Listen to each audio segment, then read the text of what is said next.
The organ music did not stop, because the bride tripped. It stopped because of who was standing in the archway of the church. Caleb Montgomery had sent the invitation as a cruel joke, a final petty way to remind his ex-girlfriend Natalie that she was nothing and he was everything. He expected her to stay home and cry. He didn't expect her to show up in a dress that cost more than the wedding venue. And he certainly didn't expect her to be holding the hands of 3 4-year-old boys who looked exactly like him. When the groom's eyes met the children's, the glass of champagne in his mother's hand shattered on the floor. The wedding wasn't just paused, it was over. But the revenge, that was just beginning. The envelope was heavy, cream-colored textured linen cardstock with gold leaf embossing.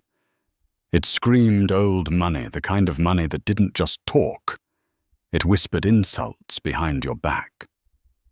Natalie Bennett picked it up from her granite kitchen island, flipping it over. Her name was calligraphed in a sweeping, pretentious script, Miss Natalie Bennett. She knew who it was from before she even broke the wax seal. There was only one family in Newport, Rhode Island, who still used a custom crest of a roaring lion on their personal stationery, the Montgomerys. Her hands didn't shake. 5 years ago, they might have. 5 years ago, she would have dropped to her knees, sobbing, begging the universe for a sign that Caleb Montgomery still loved her. But the Natalie of 5 years ago was dead. She had been buried under a mountain of diaper changes, sleepless nights, and the ruthless climb up the corporate ladder of a tech empire she had helped build from the ground up. She slid a manicured fingernail under the flap and pulled out the invitation. Together with their families, Caleb Edward Montgomery and Isabella Marie Langley request the honor of your presence. Natalie let out a dry, humorless laugh. Isabella. Of course. The girl was 22, a debutante with a trust fund the size of a small country and a personality as thin as the paper the invitation was printed on. Caleb had traded up, or so he thought, but it was the handwritten note tucked behind the RSVP card that made Natalie's blood run cold. It was scrawled in Caleb's jagged, arrogant handwriting. Nat. Thought you should see what a real future looks like. Feel free to come. The open bar is on me. Try not to embarrass yourself. It was a dare. It was a slap in the face delivered via postal service. He was inviting her to mock her.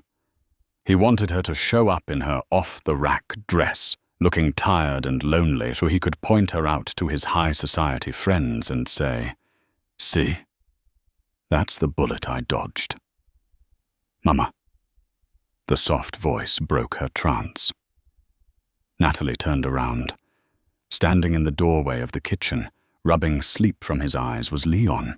Behind him, identical in every way, save for the color of their pajama tops, stood Noah and Mason. The triplets. They were 4 years old now. They had Caleb's dark, wavy hair. They had Caleb's sharp jawline, already defining their young faces. And they had Caleb's piercing blue eyes, the kind of blue that looked like the ocean right before a storm. Caleb didn't know they existed. When he had thrown her out 5 years ago, screaming that she was low-class trash who was only after his inheritance, Natalie had been 2 weeks pregnant. She hadn't known it yet. By the time she found out, Caleb had blocked her number, moved to London for a year, and had his family's lawyers send her a cease and desist letter to prevent her from contacting him. She had respected the letter. She had never asked him for a dime. She had raised 3 boys while working nights, finishing her degree, and eventually launching Nebula, a software interface that had quietly been bought out by a major conglomerate 6 months ago for a sum that would make the Montgomery family choke on their caviar. Natalie looked at the invitation. Then she looked at her sons. "Are you hungry, baby?" she asked Leon, her voice soft. Pancakes, Mason chirped from the back. Pancakes. Natalie agreed, a slow, dangerous smile spreading across her face. She walked over to the trash can, intending to throw the invitation away, but her hand hovered over the bin. Caleb wanted her to see what a real future looked like. He wanted to show off his legacy. Fine. She would show him his legacy. All three of them. She pulled her phone out of her pocket and dialed a number. Rena, she said when the line clicked open. Clear my schedule for the weekend of the 24th and call the stylist. I need a dress. No, not black. I want red. The kind of red that looks like blood on a wedding dress. The week leading up to the wedding was a military operation. Natalie wasn't just attending a wedding. She was orchestrating a coup. Rena, her best friend and current chief operating officer, sat on the velvet sofa in Natalie's penthouse, sipping an espresso. You know this is insane, right? This is a movie plot. This isn't real life. It's real to me, Natalie said, standing on the podium while a tailor pinned the hem of a custom Givenchy gown. The dress was a deep oxblood red. It was strapless, structured, and dangerous. It fit her like a second skin, showcasing a body that hours of Pilates and personal training had sculpted into something far more lethal than the girl Caleb had dated. He thinks I'm a broke barista, Rena Natalie said, looking at her reflection. The last time he saw me, I was wearing a uniform stained with coffee grounds, crying because he told me I wasn't society material. He thinks I'm coming there to eat his free food and look pathetic, and the boys, Rena asked, her voice dropping. Nat, they are carbon copies. It's going to cause a scene. It's going to traumatize the bride. Isabella Langley bullied me in high school, Natalie said coolly. She used to make fun of my shoes. I'm not worried about Isabella. And Caleb. He's going to deny them. Let him try, Natalie said. She stepped down from the podium. I have the DNA tests. I have the birth certificates. But I'm not going there to demand child support. I don't need his money. I have 3 times his net worth sitting in my liquidity fund right now. Then why go? Natalie turned her eyes flashing. Because he erased me. He told everyone I was a gold digger and a cheater to justify dumping me for his mother's approval. He destroyed my reputation in this town.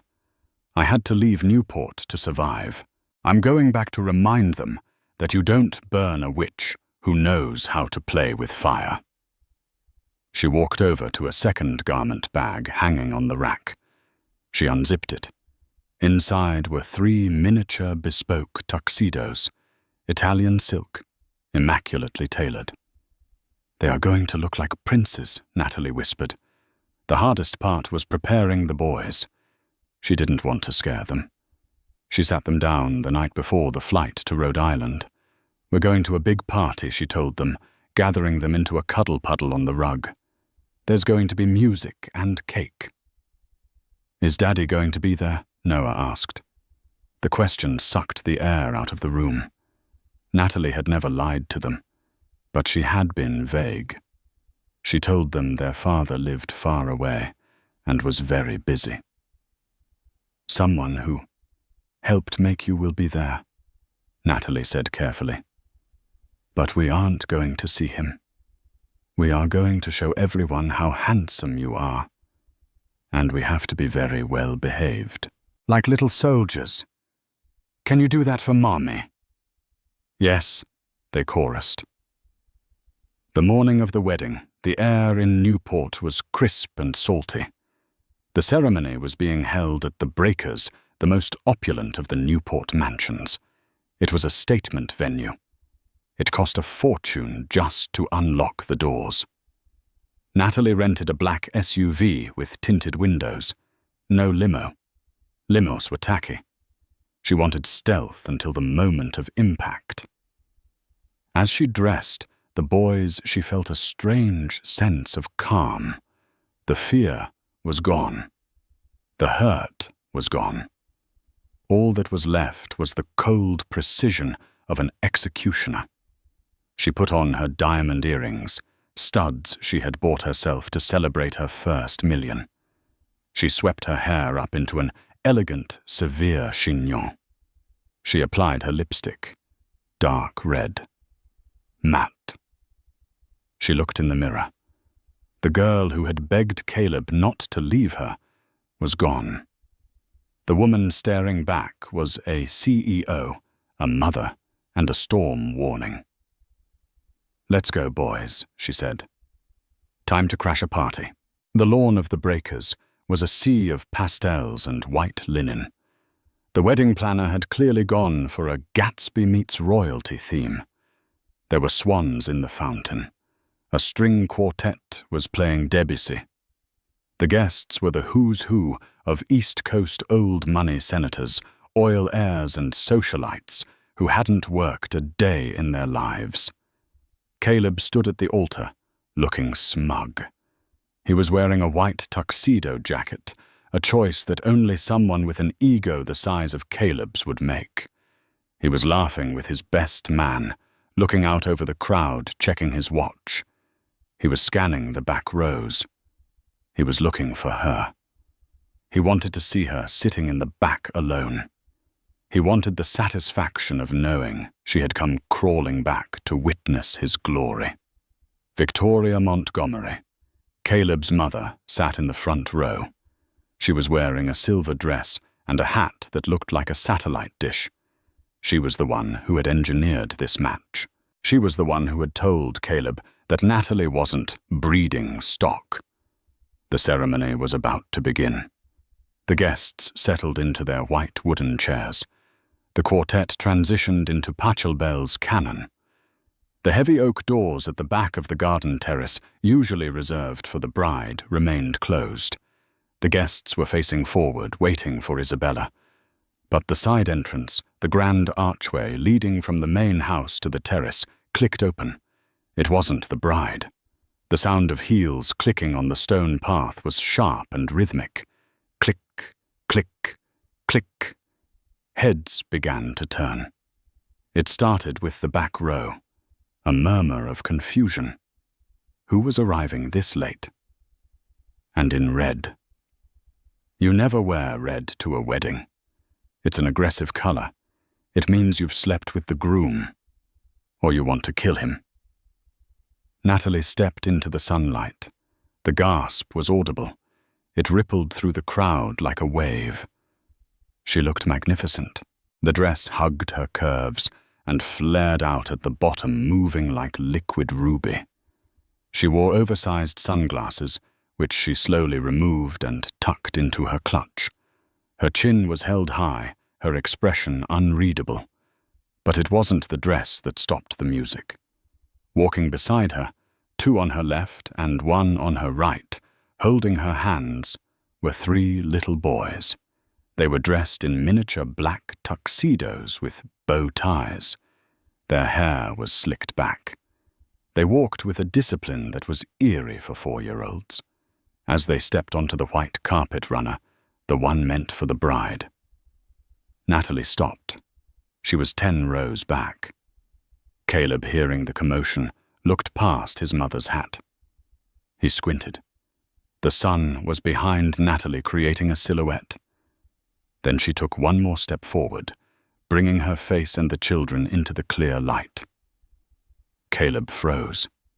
His smile died instantly, replaced by a slack-jawed horror that made him look suddenly very stupid. He looked at the boys. He looked at Natalie. He looked back at the boys. The resemblance wasn't just close. It was a photocopy. It was biology screaming at the top of its lungs. Victoria Montgomery turned around in her seat to see what everyone was looking at.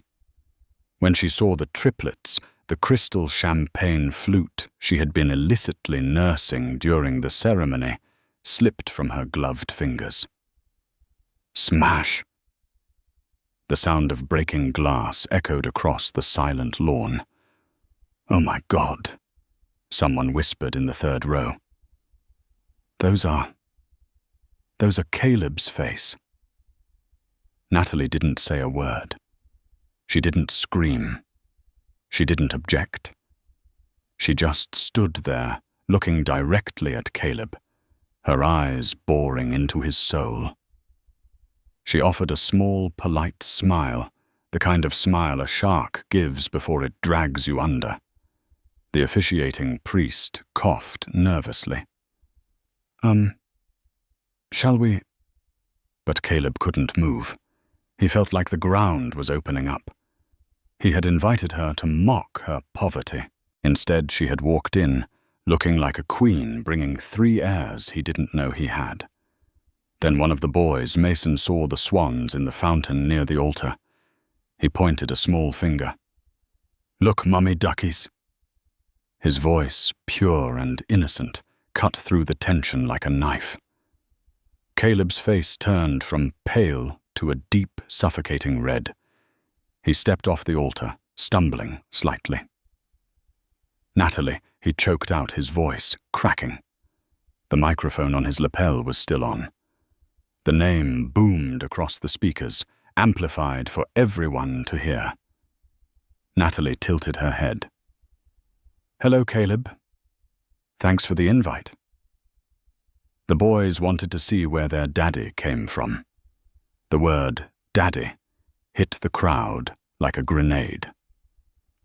At that exact moment, the main doors opened. The bridal march began to play. Isabella Langley appeared veiled and smiling, clutching her bouquet, ready for her big moment. She took 2 steps, realized no one was looking at her, and stopped. She saw Caleb off the altar. She saw the woman in red. She saw the 3 children. Isabella lifted her veil, her smile vanishing. "Caleb, who is that? And why do those children have your nose?" The string quartet trailed off, ending in a screech of a violin. Natalie looked at the bride, then back at Caleb. "Don't let us interrupt." "Natalie," said her voice smooth and carrying perfectly in the silence. "We'll just sit in the back, as requested." She began to move toward the seats, the crowd parting for her, like the Red Sea, terrified and mesmerized. But Victoria Montgomery was already on her feet. The matriarch stormed down the aisle, her face twisted in fury. She ignored the bride. She marched straight up to Natalie, blocking her path. "You little harlot!" Victoria hissed loud enough for the first 10 rows to hear. "How dare you show your face here? Whose bastard?" "Children are these. Did you hire them?" Natalie stopped. She handed her clutch to Rena, who had slipped in behind her. She looked down at Victoria, who was a head shorter than her. "Careful, Victoria." Natalie said, her voice dropping an octave, deadly calm. "I wouldn't use that word, especially since these bastards are the only reason your family isn't going to be homeless by next Tuesday." Victoria blinked. "Excuse me." "You heard me," Natalie said. She looked up at Caleb, who was now walking down the aisle toward them, looking like he was about to vomit. "Did you tell your mother about the bad investments, Caleb? Or did you think marrying Isabella's trust fund would plug the hole in the ship before it sank? The twist wasn't just the kids, it was the leverage." "What are you talking about?" Caleb demanded, reaching them. He looked at the boys, terror in his eyes. He tried not to look at them, but he couldn't help it. It was like looking in a mirror from 25 years ago. "The invite said to come see a real future," Natalie said, pulling a folded document from the top of her dress. "So I brought the future, and I also brought the past." She held out the paper. It wasn't a birth certificate. "You see, Caleb," she smiled, "when you dumped me, I didn't just cry. I invested. And last week my company Nebula acquired the majority debt of Montgomery Holdings. Gasps erupted again. I own the mortgage on this house. Caleb. Natalie whispered, leaning in close so only he, his mother, and the bride could hear. I own the country club. I own your yacht. And I own you. She smoothed the lapel of Leon's tuxedo. Now she said, looking at the stunned priest, Please continue. I love a good wedding, especially one I paid for. The silence that had fallen over the lawn at the breakers was shattered by the sharp, hysterical laugh of Isabella Langley. It was a sound bordering on madness. She stood at the head of the aisle, her veil thrown back, looking between her fiancé and the woman in red who had just claimed ownership of his life. This is a joke, right? Isabella shouted, her voice shrill. She pointed a gloved finger at Caleb. Caleb, tell me this is a skit. Tell me you hired actors. Why is she saying she owns your house? Caleb looked like a man waking up from a surgery. He didn't know he needed. He was sweating profusely. He looked at Natalie, then at the document in her hand, then at his mother. It's not possible, Caleb stammered. Mother, tell her. The trust is impenetrable. The holdings are secure. Victoria Montgomery recovered from her shock, her face hardening into a mask of pure venom. She stepped closer to Natalie, invading her personal space. The scent of expensive gin and desperation wafted off her. You are lying, Victoria spat. You are a low-level coder from a trailer park. You think you can waltz in here with 3 rented children and a fake legal document and scare us. Security. Victoria turned, waving frantically at the perimeter, where 2 burly men in black suits stood. Remove this woman. She is trespassing. And take those things she brought with her. The security guards exchanged a look. They didn't move. I said, remove her. Victoria screeched, her voice cracking. Natalie didn't flinch. She simply raised her hand, signaling the head of security, a man named Frank, who had worked at the venue for 20 years. Frank, Natalie said calmly. Who signs the checks for the staffing agency that manages this estate as of 9:00 a.m. this morning? Frank stepped forward, looking apologetic but firm. He looked at Victoria. I'm sorry, Mrs. Montgomery. We received a memo from the bank this morning. The title deed for the estate was transferred to Nebula Ventures in lieu of foreclosure. Ms. Bennett is technically the host of this event. The crowd gasped, a collective intake of breath that sucked the oxygen right out of the garden. Foreclosure, Isabella whispered. She dropped her bouquet. It hit the white runner with a soft thud. Caleb, you told me your family was worth $300 million. Caleb turned on Isabella, his eyes wide and frantic. We were. It's just cash flow issues, Bella. Just a temporary liquidity crunch. We were going to fix it after the merger. After the wedding.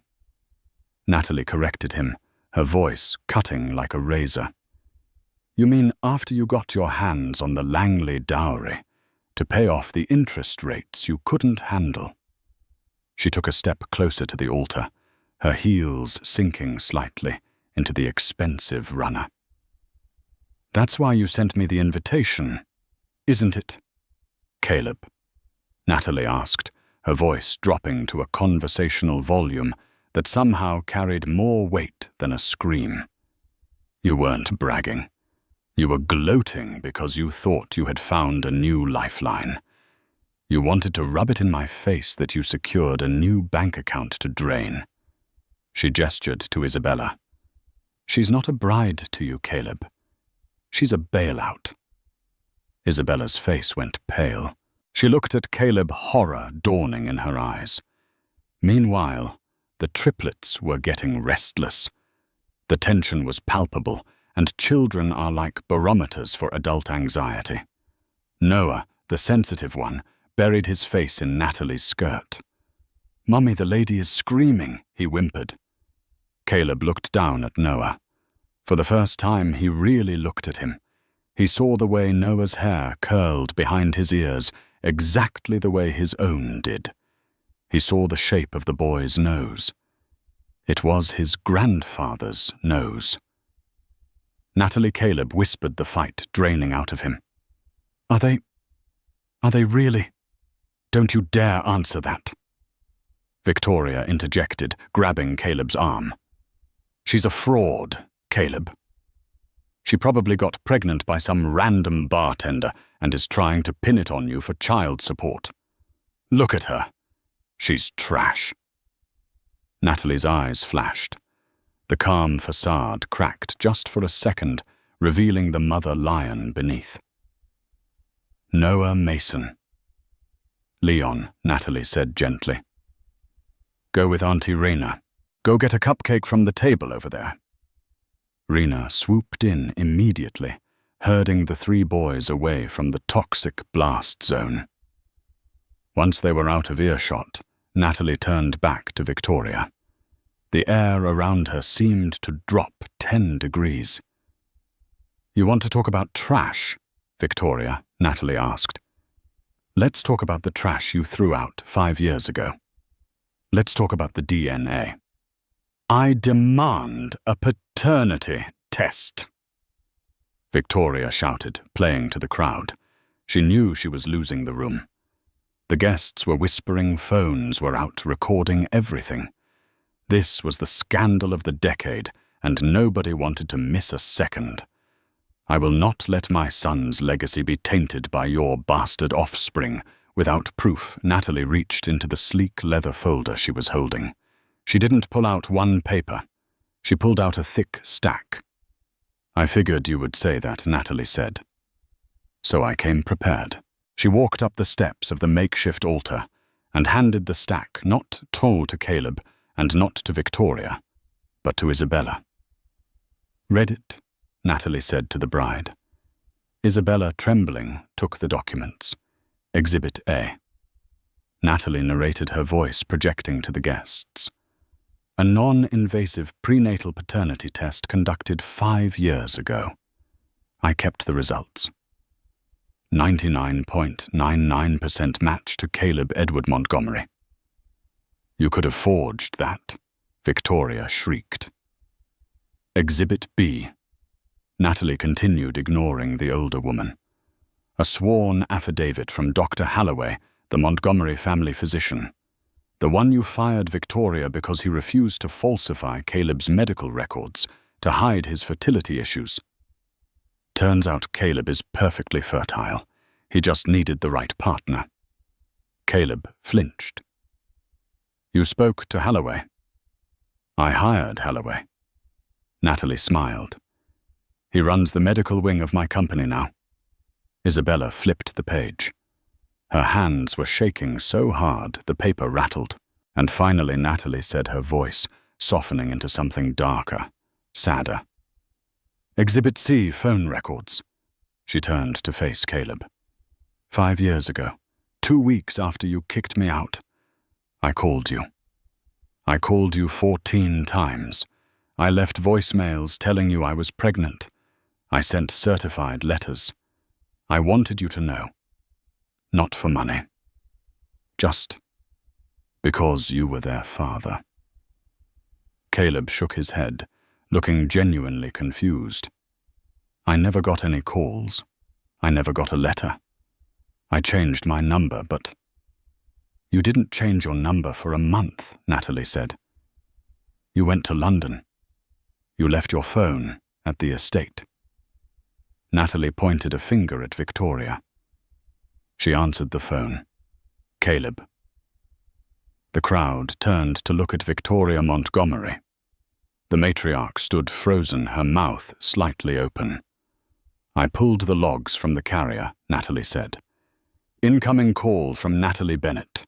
Duration 4 minutes, followed by the deletion of 3 voicemails, followed by a call to the family attorney to draft a restraining order against me before I had even threatened to sue. Caleb stared at his mother. The betrayal was washing over him in waves. "Mother," he croaked. Did you know she was pregnant?" Victoria straightened her spine, trying to regain her composure. She adjusted her hat, though her hands were trembling. "I did what was necessary, Caleb," she snapped. "She was a distraction. You were destined for senatorial office, for greatness. You couldn't be tied down to a nobody with a litter of children. I saved you." "You stole my children," Caleb whispered. The reality hit him like a physical blow. He looked over at the cupcake table, where the 3 boys were laughing, unaware that their grandmother had tried to erase their existence. I missed everything. Their first steps, their first words. "You chose to miss them," Natalie said, her voice devoid of sympathy. "You chose to let your mother run your life. You chose to believe I was a gold digger instead of the woman who loved you, and now you don't get to be a father. You're just a sperm donor with a bad credit score." "I can fix this," Caleb said, stepping toward her, reaching out a hand. "Nat, please. We can fix this. Look at us. We have a family. We can be a family. I'll leave Isabella. I'll come with you. We can raise them together." The audacity of the request made the crowd murmur again. He was flipping sides in seconds. Natalie looked at his hand. She looked at his desperate, weak face. "You still don't get it," she said quietly. "I didn't come here to get you back, Caleb. I came here to ensure you never hurt anyone else the way you hurt me." She turned to Isabella, who was still reading the financial report. "Isabella," Natalie said. "Flip to the last page." Isabella Langley was young. She was sheltered. She had been raised to be a trophy wife, to look pretty and host galas. But she wasn't stupid. She looked at the last page of the dossier Natalie had handed her. It was a summary of the Montgomery family's liabilities. Outstanding loans, $45 million. Liquidity, minus $12 million. Projected bankruptcy date, 30 days. And then a clause highlighted in yellow. A prenuptial agreement draft that Victoria Montgomery had been pushing for one that Isabella's lawyers hadn't seen yet. In the event of marriage, the Langley Trust assets shall be merged with Montgomery Holdings to secure joint investments. Isabella looked up. Her eyes were wet, but her jaw was set. "You were going to liquidate my trust," Isabella said, her voice shaking. "You weren't marrying me. You were merging with me." "Bella, honey." "No," Caleb pleaded, spinning around to face her. "It's complicated finance you don't understand." "I understand that this woman, Isabella," gestured to Natalie, "just bought your debt, which means she owns you. And if I marry you, she owns me too." Isabella looked at Natalie. For a moment, there was a silent communication between the 2 women, the ex-girlfriend and the bride, the one who survived and the one who was about to be sacrificed. Natalie gave her a small nod. "Run." Isabella took a deep breath. She reached up and unpinned her veil. It fell to the floor in a heap of white tulle. Then she took off the engagement ring, a massive 4-carat sapphire that had belonged to Caleb's grandmother. "You know what the worst part is?" "Caleb," Isabella asked, her voice steady now. "I actually loved you. I defended you when my friends said you were arrogant. I defended you when my father said you were a risky bet. She threw the ring. It hit Caleb in the chest and bounced off, rolling into the grass. But I will not be your ATM, and I certainly won't be the stepmother to 3 children you were too weak to claim. Isabella turned to Victoria. Mrs. Montgomery, Isabella said, dripping with disdain. You are a hateful, dried-up old witch. I hope you enjoy the foreclosure. I hear the homeless shelters in Providence are lovely this time of year. With that, Isabella gathered her skirts. She didn't run. She walked back down the aisle, head high, past the stunned guests. As she passed the cupcake table, she stopped. She looked at Leon, Noah, and Mason. She knelt down for a second, heedless of her expensive gown. You boys are very handsome, she told them. Be good to your mum. She's a superhero. Then Isabella Langley walked out of the wedding, leaving the gate open behind her. The wedding was officially over. But Natalie wasn't done yet. She had one final nail to drive into the coffin. She walked back to where Caleb stood, defeated alone at the altar. Now Natalie said, pulling a set of keys from her clutch. About the house. Caleb looked up, tears streaming down his face. You're going to kick us out. Today in front of everyone. No, Natalie said. I'm not that cruel. You have a week. She tossed the keys to Frank, the security guard. Frank, please ensure the property is vacated by next Sunday. Anything left behind will be auctioned off for charity, specifically a charity for single mothers. She turned to the crowd, addressing the hundreds of stunned socialites. I suggest you all go home, she announced. There will be no reception. However, the open bar is still active for the next hour. Drink up. It's the last thing Caleb will ever buy you. She walked over to her boys.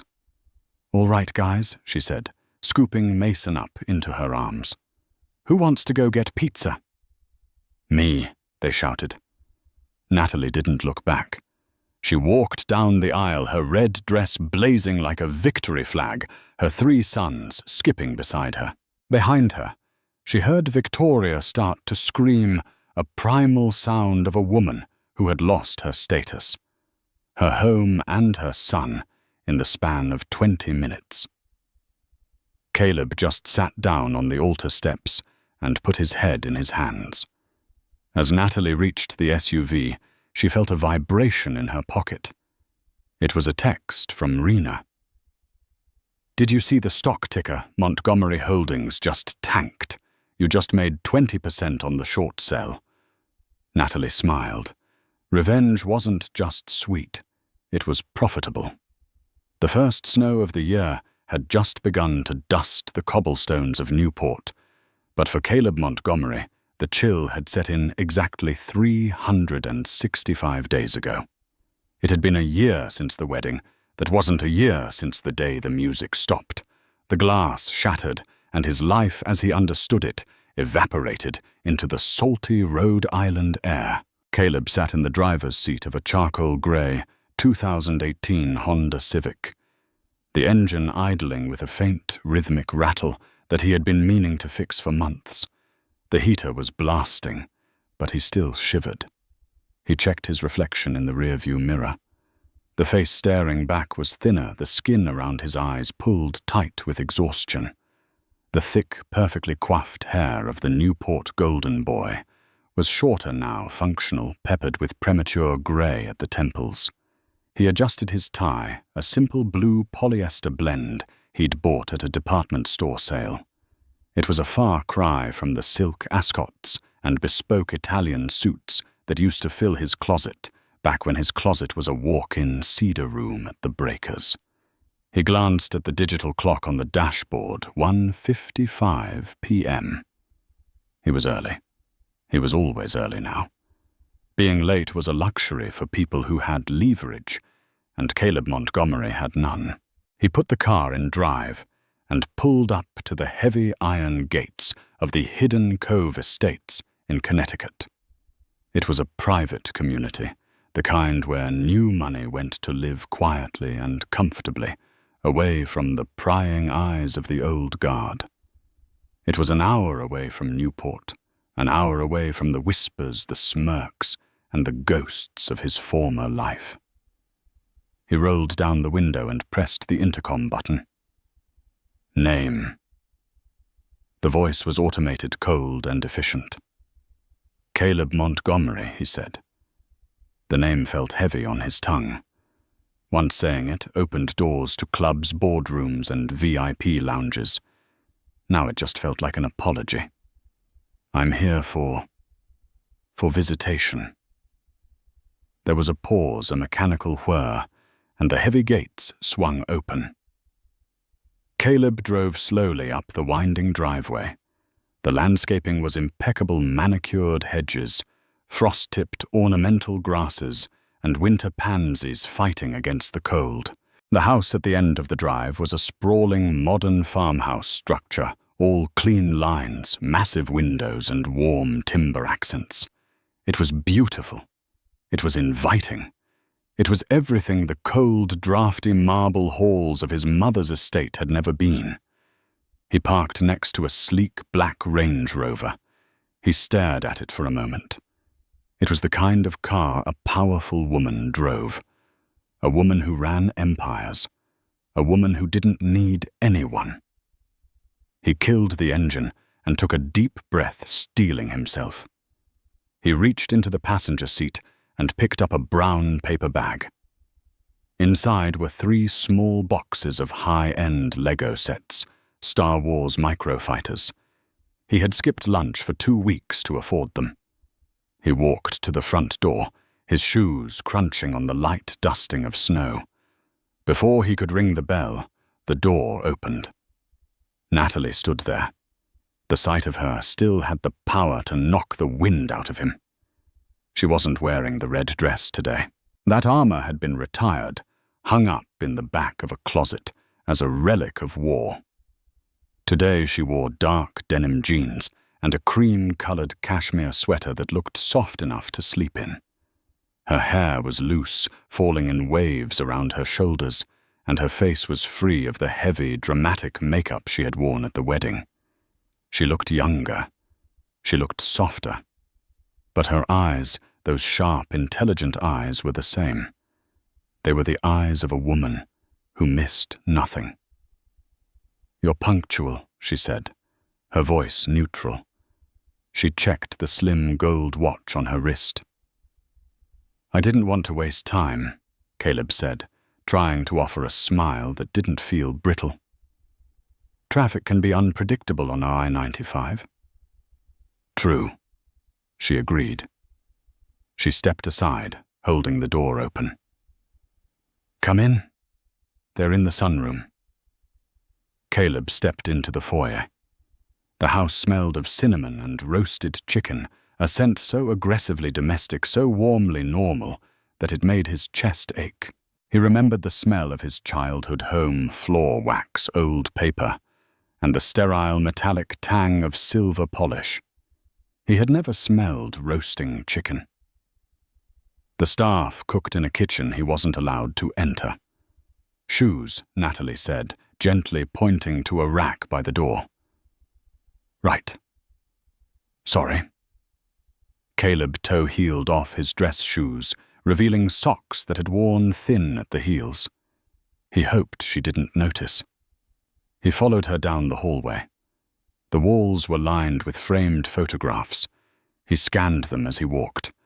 There were pictures of the boys at the beach, sandy and laughing. Pictures of them on their first day of preschool, holding signs that said, "Future CEO." Pictures of Natalie accepting an award, looking fierce and proud. There were no pictures of him. "They've been asking about you," Natalie said over her shoulder. Caleb's heart skipped a beat. "They have wanted to know if you were bringing the blue blocks again." Mason asked if you were a giant. Caleb let out a short, breathless laugh. "A giant? You're tall to them, Caleb, and you're infrequent. To them, you're like a character from a book that only shows up sometimes. The words stung, but he knew they were true. The court order was strict.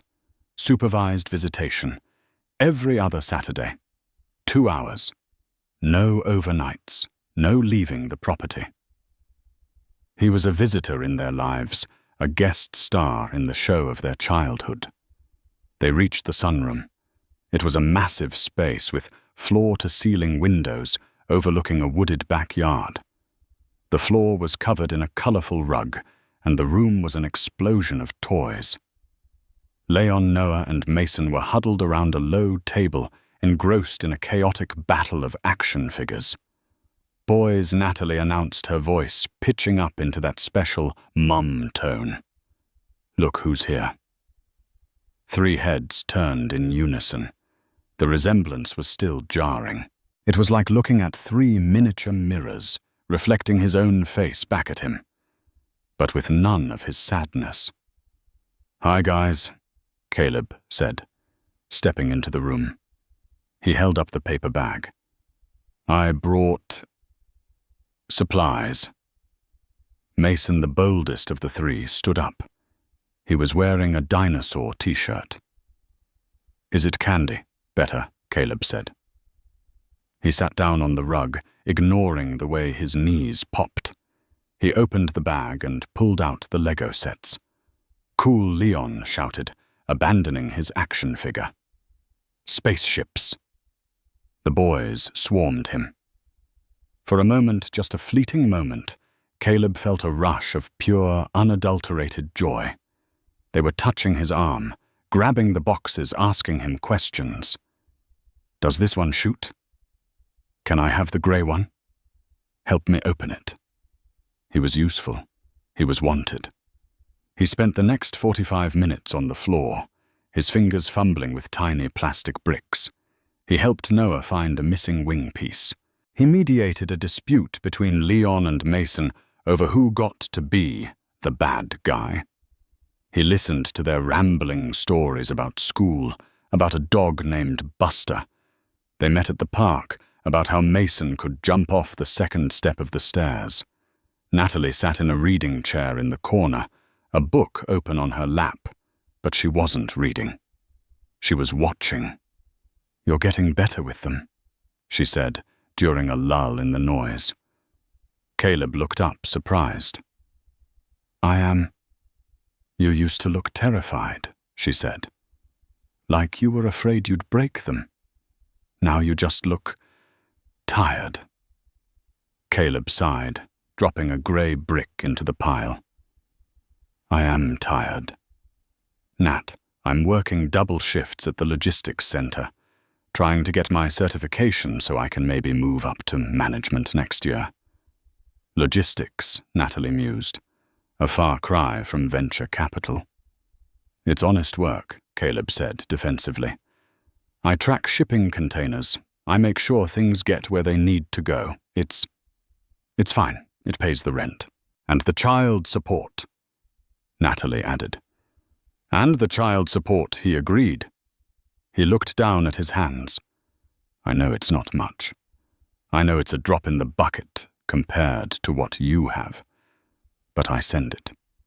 Every month. On the 1st. "I know you do," Natalie said. Her voice softened. "I didn't ask for it to punish you, Caleb. I asked for it because a father should contribute. It's about the principle, not the amount." "I know," he whispered. Just then the front doorbell rang again. Caleb stiffened. He checked his watch. He still had an hour left. "Are you expecting company?" The judge said. "It's not a social call."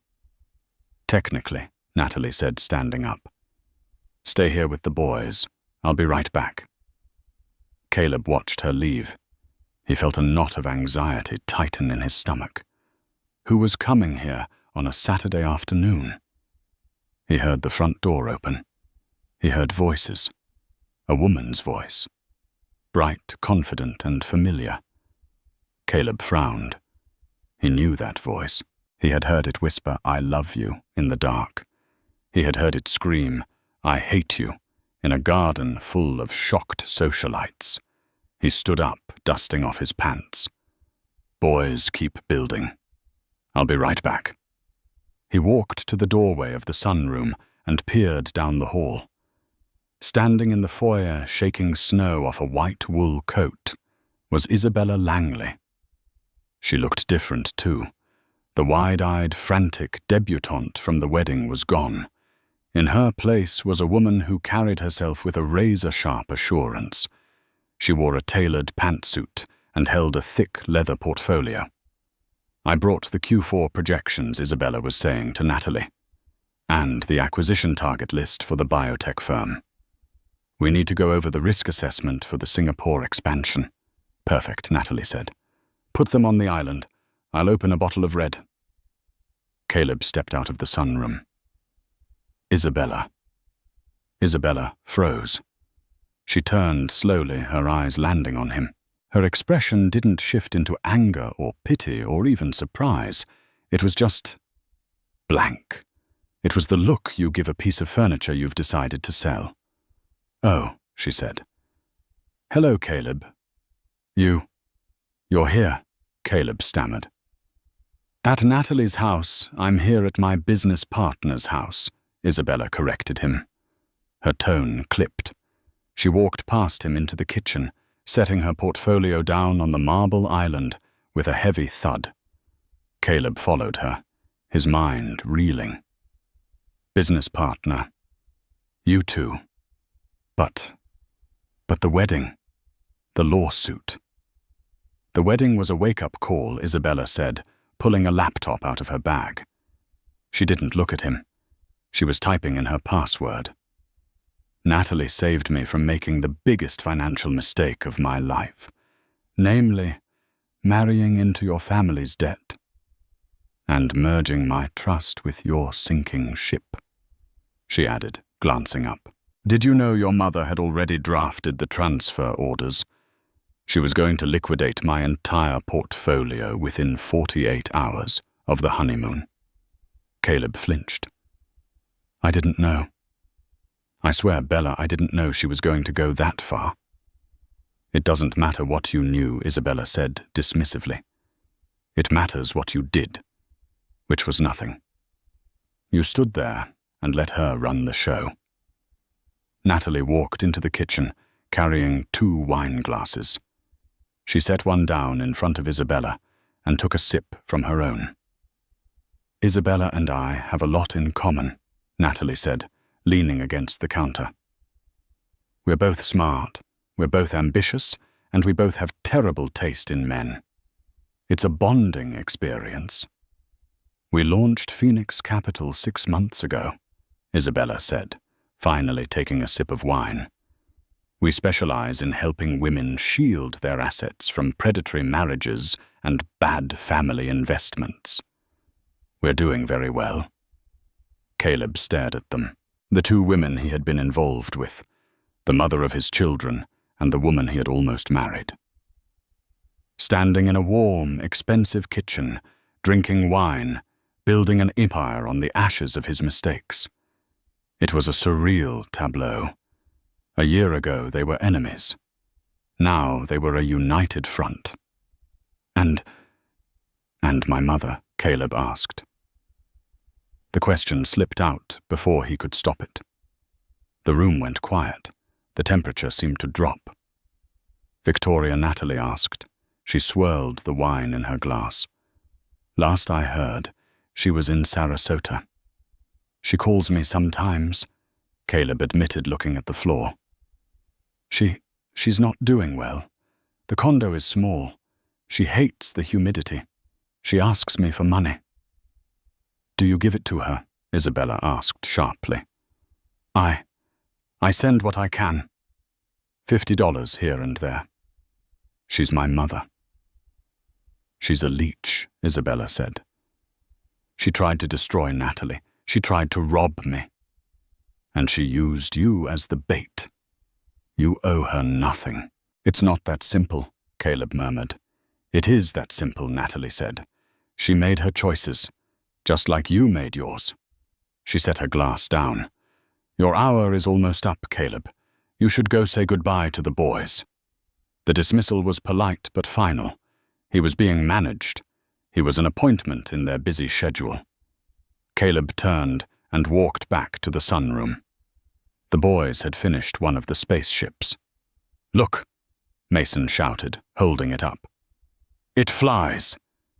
That's amazing, buddy, Caleb said, his voice cracking. He knelt down. Hey guys, I have to go now. The energy in the room dipped instantly. Already, Noah asked, looking disappointed. But we didn't build the bad guy's ship yet.